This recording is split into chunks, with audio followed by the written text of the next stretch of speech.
दोस्तों, कार्तिक महीने का महात्म्य जो है, ये सूत जी महाराज 88,000 सौनकादि ऋषियों से बोलते हैं कि बड़ा ही ये पावन महीना होता है। इसमें जो कुछ भी पूजा पाठ करने से आदमी वैकुंठ को प्राप्त होता है। तो सूत जी ने कहा, कृष्ण भगवान की आज्ञा लेकर नारद जी सत्यभामा के पास जाते हैं और बोलते हैं कि जाते हैं तो सत्यभामा जी बोलती हैं कि हे भगवान, मैं तो सफल हो गई आपसे शादी ब्याह करके।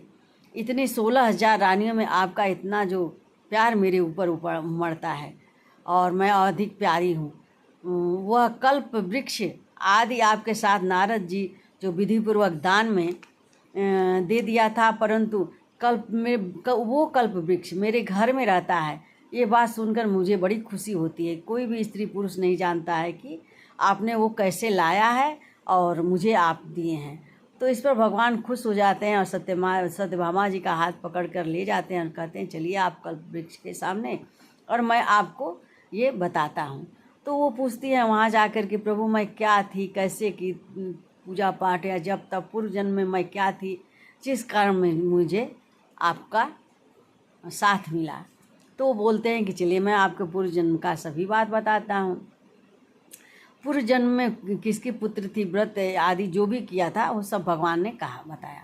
क्या बताया कि पूर्व समय में सतयुग के अंत में, जब सतयुग खत्म हो रहा था, उसके आखिरी में मायापुरी में अत्रि गोत्र में वेद और यज्ञों को जानने वाला एक देव शर्मा, ये शिवपुराण में भी कहा गया, देव शर्मा नाम का ब्राह्मण था। वह रोज अतिथियों की सेवा, हवन, पूजा, सूर्य भगवान का पूजा पाठ आदि करता था। तो बड़ा ही उससे भगवान खुश रहते थे और तो उसको बहुत तेजस्वी था, क्योंकि भाई सूर्य भगवान का पूजा करता था। और बुढ़ापे में एक गुणवती कन्या हुई। वह उसका विवाह जो है उस पुत्रहीन ब्राह्मण ने अपने चंद्र नाम का जो शिष्य था उसी के साथ अपनी पुत्री का विवाह कर दिया। अब जो है दोनों साथ रहने लगे। एक समय दोनों कुशा और समिधा लेने के लिए, कुशा माने कुश और समिधा माने लकड़ी लेने के लिए जंगल में गए थे। और वहाँ हिमालय की तटहट्टी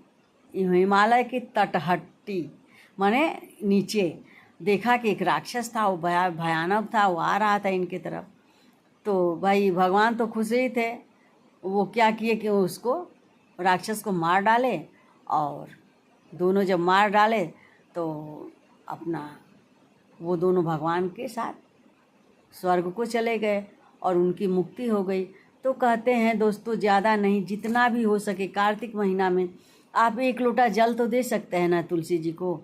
तो तुलसी जी को 1 लोटा जल दीजिए, भोग लगाइए, पानी लगाइए, अगरबत्ती दिखाइए, यही बहुत है। जाकर हाथ पर जोड़ लीजिए, कुछ भी करिए। तुलसी जी, कार्तिक महीना बहुत अच्छा होता है और तुलसी जी का पूजा करना चाहिए। राधे राधे दोस्तों, कैसा लगा ये कहानी आप लोग ज़रूर बताइएगा।